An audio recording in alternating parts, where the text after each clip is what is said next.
সালাউদ্দিন আইয়ুবী ছিলেন একজন অসাধারণ মুসলিম সেনাপতি এবং শাসক, যিনি 1200 শতকের শেষের দিকে মুসলিম বিশ্বের ইতিহাসে গুরুত্বপূর্ণ ভূমিকা পালন করেছিলেন। তিনি 1137 সালে বর্তমানে ইরাকের টিকরিত শহরে কুর্দি মুসলিম পরিবারে জন্মগ্রহণ করেন। সালাউদ্দিন আইয়ুবীর শাসন ও নেতৃত্বের কারণে তাকে মুসলিম বিশ্বে এক মহানায়ক হিসেবে স্মরণ করা হয়। রকস্টার বা ফুটবল খেলোয়াড়ের সাথে একজন গড়পড়তা মুসলিমের যতটা সাদৃশ্য দেখা যায়, ততটা একজন সাহাবীর সাথে দেখা যায় না। এই যুগের যুবকেরা দিনের পুনর্জাগরণকারীদের সম্পর্কে যতটা না জানে, তার চেয়ে অনেক বেশি জানে নেশাগ্রস্ত, নির্লজ্জ ও অর্থলোভী খেলোয়াড়দের সম্পর্কে। সালাউদ্দিন আইয়ুবী এক কালজয়ী ব্যক্তিত্ব। মুসলিম অমুসলিম নির্বিশেষে সবার ইতিহাসের পাতায় লিপিবদ্ধ আছেন এক মহাবীর হয়ে। অথচ তার নাম আমাদের সো কল্ড মডার্ন এডুকেটেড সোশিয়ালাইজ যুবক যুবতীরা জানেই না। সালাউদ্দিন আইয়ুবীর জন্মের সময়কালটা যেন আমাদের মতোই ছিল। সালতানাতের বহিরাগত শত্রুদের বেদখল, অভ্যন্তরীণ শত্রুদের চক্রান্ত, সমাজে নেশা বেহায়াপনা ছয়লাভ, কি ছিল না। এমন পরিস্থিতিতে উনি মনস্তাত্ত্বিকভাবে পঙ্গু হয়ে পড়া জাতিকে টেনে তুলেন, জয় করেন দীর্ঘদিন ইহুদিদের হাতে দখল থাকা জেরুজালেম, পবিত্র করেন নবীদের শহর শাম। তাহলে চলুন এবার সেই মহান নেতার ঈমানদীপ্ত জীবনেই জানা যাক। I am not those men. I am Salahuddin. Salahuddin.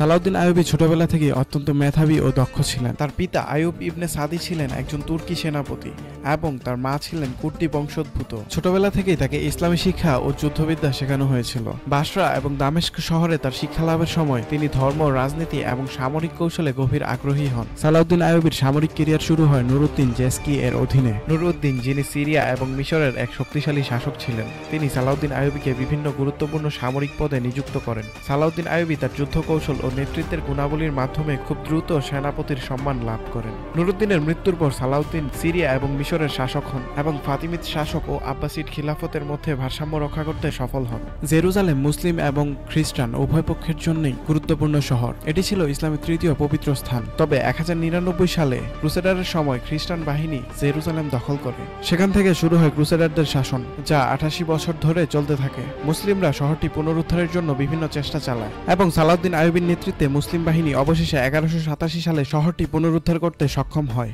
1180-এর দশকে সালাউদ্দিন আইয়ুবী ক্রুসেডারদের বিরুদ্ধে দীর্ঘকাল ধরে যুদ্ধ চালিয়ে যাচ্ছিলেন। ক্রুসেডাররা মূলত তাদের খ্রিস্টান ধর্মীয় আগ্রহ এবং রাজনৈতিক উদ্দেশ্য নিয়ে শহরটি দখল করেছিল। সালাউদ্দিনের প্রধান লক্ষ্য ছিল জেরুজালেমের মুক্তি। তিনি এই শহরটিকে ইসলামী বিশ্বের একটি গুরুত্বপূর্ণ ধর্মিক কেন্দ্র হিসেবে বিবেচনা করতেন। কিন্তু ক্রুসেডাররা শহরের মুসলিমদের প্রতি অত্যন্ত অবিচার ও নিষ্ঠুর আচরণ করেছিল। জেরুজালেম পুনরুদ্ধারের সবচেয়ে বড় বাধা ছিল হাতিন যুদ্ধ, যা 1187 সালের জুলাই মাসে সংগঠিত হয়। এই যুদ্ধ ছিল সালাউদ্দিন আইয়ুবীর জীবনের সবচেয়ে গুরুত্বপূর্ণ এবং ঐতিহাসিক যুদ্ধ। হাতিন যুদ্ধের আগে ক্রুসেডারদের শক্তিশালী বাহিনী ফ্রান্স, জার্মান, ইংল্যান্ড সহ বিভিন্ন দেশ থেকে আগত সৈন্যদের নিয়ে গঠিত হয়েছিল। কিন্তু সালাউদ্দিনের বাহিনী তাদের তুলনায় অনেক বেশি দক্ষ এবং সংঘবদ্ধ ছিল। সালাউদ্দিন যুদ্ধের প্রস্তুতি নিয়ে খুবই সঠিক পরিকল্পনা গ্রহণ করেন এবং এক পর্যায়ে ক্রুসেডার বাহিনীকে সম্পূর্ণরূপে পরাজিত করেন।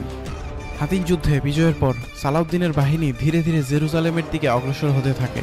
1187 সালের অক্টোবর মাসে সালাউদ্দিন জেরুজালেমে পৌঁছান। তিনি শহরটি পুনরুদ্ধার করতে চাইলেন, কিন্তু তার উদ্দেশ্য ছিল শুধুমাত্র শহরের পবিত্র স্থানগুলোর প্রতি সম্মান প্রদর্শন করা এবং শহরের জনগণের নিরাপত্তা নিশ্চিত করা। সালাউদ্দিন তার বিজয়ের পর এক অনন্য আচরণ প্রদর্শন করেন। শহরটি দখল করার পর তিনি খ্রিস্টানদের উপর কোনো ধরনের হত্যাযোগ্য বা লুণ্ঠন চালাননি, বরং তিনি শহরের খ্রিস্টান নাগরিকদের নিরাপত্তা ও ধর্মীয় স্বাধীনতা প্রদানের জন্য তার প্রজ্ঞা এবং সহিংসতা প্রদর্শন করেন। তিনি তাদেরকে শহরটি নিরাপদে ছেড়ে যাওয়ার অনুমতি দেন এবং যারা শহর ছেড়ে যেতে চায়নি তাদেরকে যথাযথ নিরাপত্তা দেয়া হয়।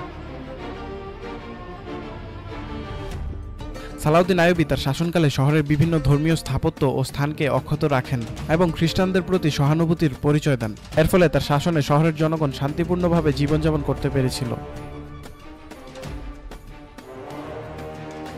সালাউদ্দিন আইয়ুবী 1193 সালে দামেস্ক শহরে মৃত্যুবরণ করেন এবং তার উত্তরাধিকারী হিসেবে তার পরিবারের সদস্যরা শাসন করলেও সালাউদ্দিন আইয়ুবীর মতো মহিমান্বিত নেতা আর কখনো উঠে আসেনি।